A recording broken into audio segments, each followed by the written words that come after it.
Welcome to Wow, or Women of Worth. I'm Michelle Martin. Wonderful to have you with us in the program. We're discovering what the realities of being a fostering parent in Singapore are. I'm so pleased to welcome to the Wow Club some incredible individuals. Dr Elizabeth Lau is Senior Clinical Psychologist from the Ministry of Social and Family Development. Also joining us, foster mom Audrey Thomas, and on the line, foster dad, Mr. Chua Chang Lung, because we know that fostering is not exclusively one gender's domain. So very happy to have foster mom and foster dad with us here in the Wow Club as we try to explore what you need to prepare yourself to do in terms of emotions and what the realities are on the grounds of being a foster parent. There are benefits to being a foster parent, not just to the child, but to you as well.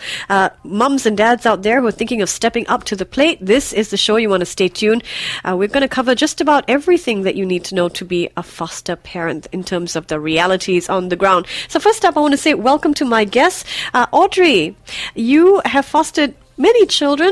You're 45 and you're looking to me as if you're in your 20s. So great job in terms of how you take care of yourself as well. Audrey, tell us about your journey to fostering and what got you started. I understand it was your own child who sort of nudged you on that journey. Yes. I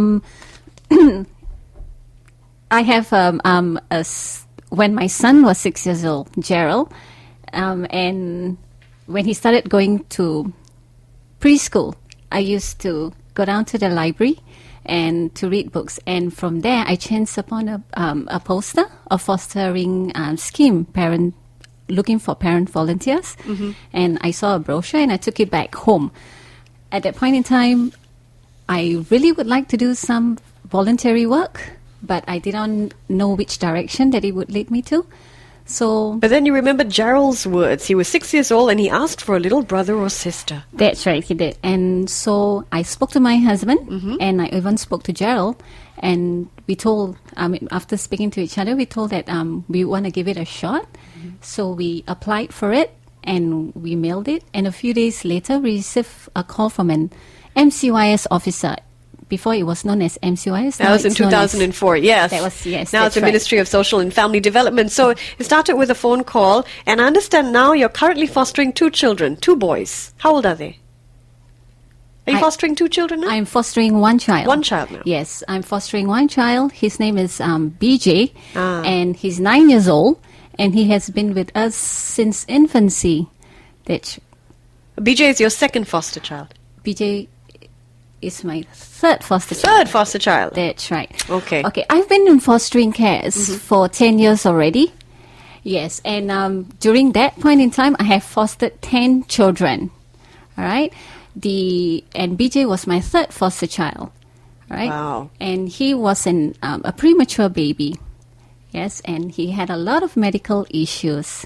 All right. So after going through the selection over at then it was MCYS, and after being selected through vigorous process that we had to go through, mm-hmm. Like medical, we had to be see if you were medically fit, yeah. And then we had to go through criminal records. Of course, because you want a safe environment for a child. Yeah, a very safe environment. And then we had to go for an interview with the officers. And that's where they give us we could ask them any questions or any queries or any doubts that we had wanted. Okay. Yes. I'm going to bring Mr. Chua on the line into the conversation as well. Mr. Chua, you're a foster father. You're 37 years old. Is that right? That's right. And when you fostered, I understand this grew out of a pact that you and your wife made to help the needy children out there? Yeah, that's right. Oh, wonderful. Tell us about your own journey to fostering. Okay, it all began with me and my wife. At the time, we are not married yet, so she was my girlfriend. So we attended this seminar where this seminar speaker was introducing his family. He himself adopted a Spanish girl, and he said something that really impacted us. He said that if every healthy home adopts just one child, we could free up the orphanages of the world. So that really impacted me and my girlfriend at the time. So after we got married, and then we have two kids of our own, we decided to start on our adoption journey. But then later on we found that the adoption route is not that easy. So we were thinking of helping suffering children in other ways. And the timing was really great because at that time, a friend invited my wife to a fostering roadshow by MSF, and that was how we got acquainted with the great need in the foster care scene. Like there are so many suffering children and so little families stepping up to the cause. So we thought we could do our part to be a blessing to the nation in that way. Tremendous, tremendous. And you, after having 2 children, you decided to open your home to foster children. How many children have you fostered? Right now we are fostering three kids, yeah. At the same time, yeah? That's right. Incredible, incredible. Hold the line. We're going to find out more about your experiences, but I want to bring Dr. Lau into the conversation. Dr. Lau, most people may not understand the difference between in institutional environment. People may think there are lots of children's homes in Singapore. What is the key difference between a child's experience in an institution and a child's experience in a home, even if it is for a temporary couple of months? By institutional care, we're talking about congregate care, and in Singapore, congregate care means living in a children's home. So living in a children's home means that there are fewer staff and many, many children, and so clearly you'd have limitations in, the amount of attention or the amount of care that you might be able to get. And we know that children grow up best in families. So, if a child grows up in a foster home, this child really gets a tailored type of care and attunement that the child can get. Wonderful. Thank you very much for that. And I think, Mr. Chua, that line that you heard at that particular talk, I think is still resonating with a lot of individuals out there. If only families opened their homes up, there'd be so much less of a need, I think, for homes out there. Mr. Chua, can you tell us a little bit about your experience with your first foster child? I understand she was 3 years old and not exactly easy to deal with at first go. There are some challenging bits. Like, for example, my kids at that time, they were pretty grown up. So with the new foster kid coming in that is younger, so it's back to the routine of making milk for her, negotiating with her, like getting to bed at a certain time. But these are just like pretty minor adjustments. The more challenging bits is the dealing with the behavioral issues part. But yet at the same time, I must say that those are also the rewarding parts, especially when you see her grow in the sense of responding to instructions more and more as she gets more accustomed to the positive values of our household. Who is the main caregiver for you in your household, Mr. Chua? Main caregiver would be my wife. Is she a stay-at-home mom? Yeah, stay-at-home mom, that's right. Okay, and you are a stay-at-home mom as well, right, Audrey? Yes, I am. Dr. Lau, can you maybe help us understand if one is not a stay-at-home parent, can they also be good foster parents? Yeah, definitely. I mean, of course, building relationships require time, but I think the quality of the interactions are also extremely important. Working parents can really spend time with their foster children during, for example, bedtime routines. So things like, reading a story to them or talking to them about their day. And building these quality time into their routine can really help us not to kind of forget when we get busy. And the kids also just kind of know when to expect and what to expect. So if you're a working mom or working dad and thinking about, stepping forward to be a foster parent, understand that you can be as successful a foster parent as a stay-at-home mom or dad. When we come back, more about the realities of fostering. How can you benefit from the training and support that is available in Singapore? If you're wondering, do I have to do this all by myself? I have never tried this. What do I need besides spousal support? Stay tuned. Add to your wow factor with Michelle Martin in the Wow Club on 938 Live.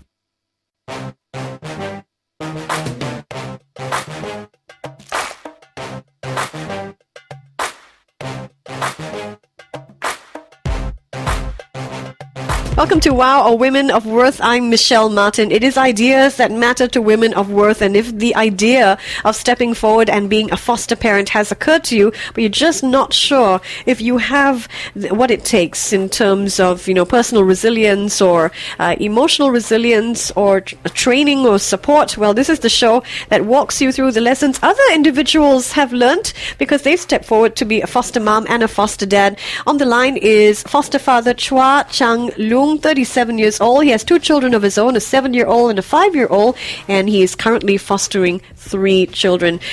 Also joining me in the studio, Madam Audrey Thomas, whose own story is amazing. She's fostered a child who's been with her for the last 9 years. He arrived as a premature baby, but we're very happy to hear that BJ is now 9 and strong and healthy and doing well. We'll find out more about BJ's story. Mr. Chua, I wanted to ask you, most people might think, I don't know if I have what it takes to be a foster parent. How can one best prepare oneself for fostering, do you think? I think the best is to go for MSF Roadshow or sign up with one of their talks. It's very informative, and there are more follow-up talks after that also that can help prepare you for the experience. Yeah, I think finding out more information is always a good place to start. Did you have to do any soul-searching yourself or ask yourself some serious, hard questions? Actually, I was already very... I believe in this whole scheme already before I went for it. But having gone for it, I think what gave me the assurance is the kind of support that MSF gives. So that was very reassuring. Audrey, tell us about the sort of support people may not know is available to foster parents. All right. For me, I feel fostering is communication. Communication is very vital, especially when you're doing fostering. And what you need to know is that you're not alone. You're never alone. You have a care officer that is tagged to you. All right, and your foster child has a care protection officer tagged to him. All right, and if there's any issues, what you could do is you could always let them know, and they could help you with it. On top of that, you have trainings that is compulsory for you to go for to better understand a child's needs and wants. All right, and there's also parent support group. You could always share your experience with them. You could get tips from them in helping you handle your foster child. Dr. Elizabeth Lau also joins us. She is a clinical psychologist from the Ministry of Social and Family Development. Besides the practical aspects of preparing yourself for fostering, both our foster mom and our foster dad this evening have families of their own, or children that were in the picture before other children came through. So how can prospective foster parents prepare not only themselves but the family for new entrants? Yeah, some families do experience some initial difficulties with their own children, especially there might be some jealousy issues if the foster child is, slightly younger.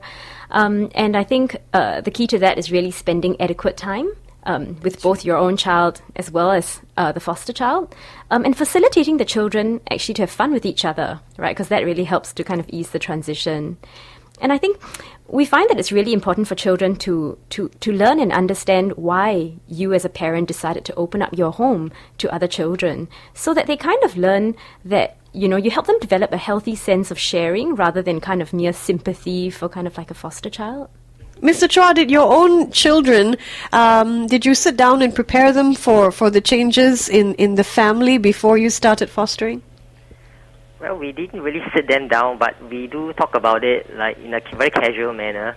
So when it happens, they kind of accept it as a matter of fact kind of way. So it's like nothing like really grand or anything. Did family dynamics change, in your opinion, after you started fostering? I believe so.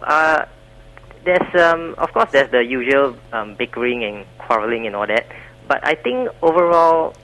They become actually more caring and more sharing, and they learn to be more responsible also, and they help out a lot, like clearing things up for the kids and helping them wash hands and all that. Oh. So that was a very positive change I see in my own kids.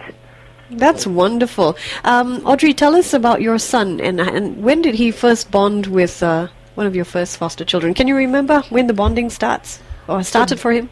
For Gerald, the bonding starts for my first foster child. When we had a first foster child, she came in just weeks after we were selected, or we were approved to be foster family. And when I had a call from MSF, and they told me that we interested in caring for a baby girl, and I didn't hesitate. And I was actually very excited. So I sat my family down and I explained to them that we are going to have. And my son went like, okay, fine. And the moment he laid his eyes on her, he fell in love with her. Yeah. Actually, all of us fell in love with her, inclusive of my relatives and all. Gerald It was like 6 years love at first sight. Yeah, Gerald was, And he's looking at this baby and girl. he's looking at this baby girl, and he communicates, to us Yeah. through her Oh. whenever she cries. And the first thing he will, and even in the middle of in the wee hours of the morning, he will wake up and tell, "Mommy, she wants milk, and you better make it for her now." So do you know, agree he with became Mr. very Chua demanding. that, fostering can bring out aspects of your own children you may not have seen? Yes, it will. It gives them that sense of satisfaction. It gives them to make them grow, to make them love a child, irregardless whether they are related to you by blood, Yeah. or and also he wants to be he's very protective of her. Yeah. Very, very protective of her. And that's what makes it very interesting, that bonding, it doesn't have any age limits. Yeah, and we adults tend to bond with a child more, but you've never seen a child, a 6-year-old child bond with another child instantly. Yeah, wonderful, beautiful story that one is. When we come back, tips on building relationships with foster children of different ages. When we return in the Wow Club, stay tuned. I'm Michelle Martin. To your Wow Factor with Michelle Martin in the Wow Club on 938 Live.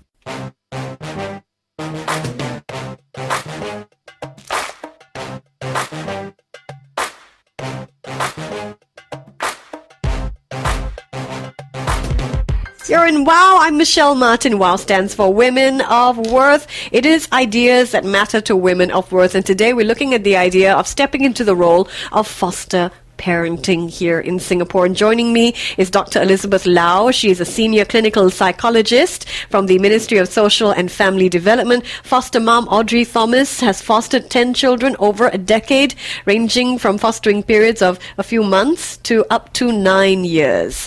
She has a foster son living with her, BJ, who came to her as a baby, and he is now 9 years old. And he joins Gerald, who is part of Audrey's family. Gerald is Audrey's natural son. And also joining us on the line is foster dad, Mr. Chua Chang Lung, who shared earlier in the program how when he and his then girlfriend attended a talk, I believe, they heard some really inspiring words that made them want to become foster parents themselves. And so now they're fostering 3 children in addition to their own 2 children, a 7-year-old and a 5-year-old. So welcome back to all my guests. I want to start with the question to Audrey, because you have fostered over 10 children over a period of a decade. How does it feel when you have to let a child go? I was devastated. Not only me, my son and my husband. What happened was CJ, who was then who was our first child, who came with us. She stayed for a few months, and we were then told by the officer that CJ would be leaving us. She'll be returning back to her natural family.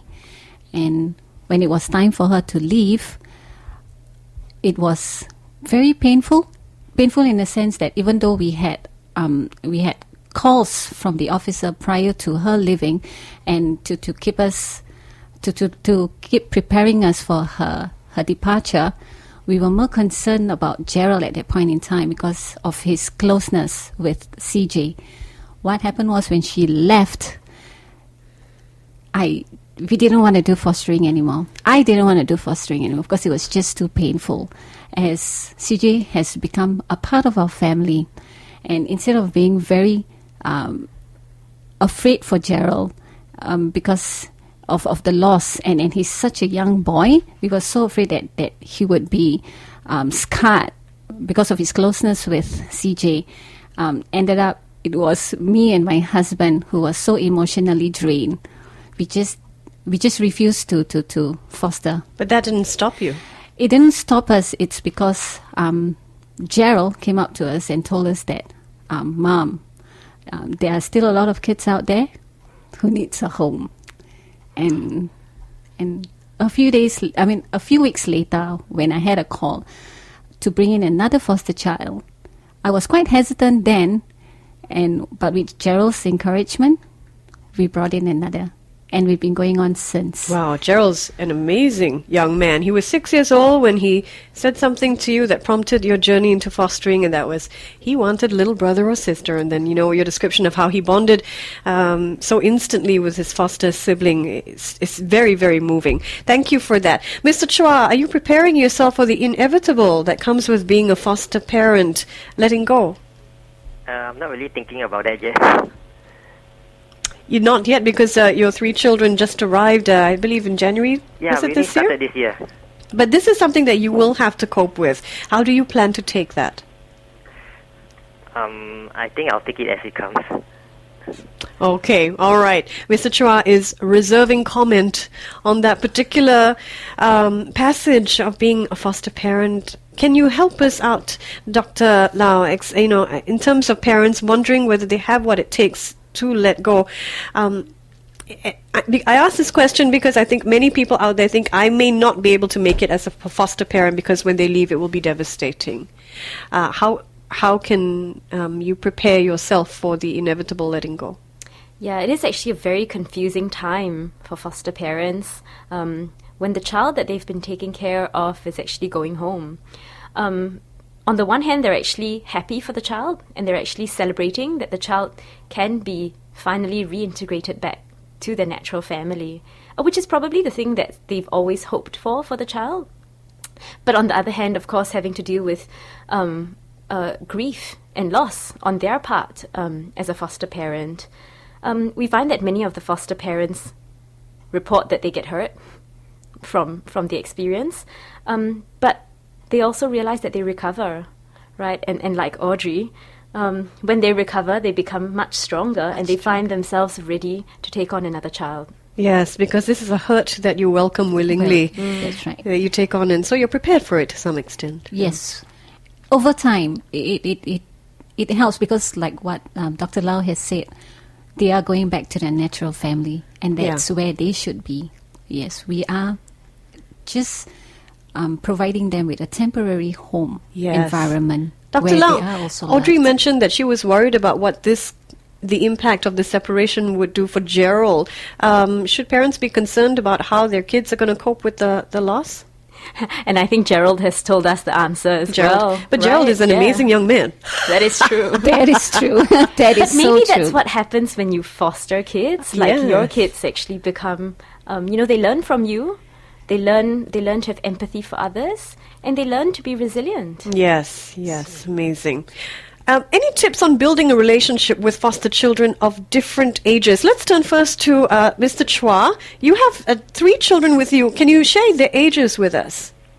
Okay. The first one that came was a 3-year-old girl, and then after that is a 1-year-old boy. Yep. And then subsequently is another 3-year-old girl. So you have 2 3-year-olds and 1 1-year-old. Yep. They're all around the same age group, so to speak, toddlers, right? Yep. Do you see a difference in terms of how you are approaching building a relationship with each? I think all of them, when they come in, I think they need a lot of assurance, so we give them a lot of hugs, a lot of affirmation, and also a lot of tough love in terms of discipline. Yeah. Very glad you brought up the whole area of tough love. We'll get into the importance of setting boundaries in just a while. But Dr. Lau, your tips on building relationships with foster children of differing ages? I mean, with kids of different ages, of course, we kind of interact with them in a slightly more age-appropriate manner. But I think really the overarching message is really trying to understand and communicate with the child. And often when something happens, kind of thinking about what has happened to the child and not so much what's wrong with this child. And that means that, we kind of try to take into consideration, what's happened for the child even before arriving at your home. So a lot of their behaviors may not actually be sort of stemming from what happened last night or today. It's probably more what had happened in their families much earlier. Do parents have access to the histories of the sorts of homes that their children have come from? I think they do have some access to the information, but of course there are limitations because of confidentiality, but we do try as far as we can to share the type of history that the child has been exposed to, so that the foster parents can really take that into consideration when parenting the child. Because, of course, children can come to fostering for a range of reasons, from abuse to neglect. What are some of the sorts of ways that children can act out given the different sorts of backgrounds they can come from, Doctor? Yeah, I think there's a vast array of behaviors that could possibly show up because of a history of neglect or a history of sort of maltreatment or even having parents who were generally absent.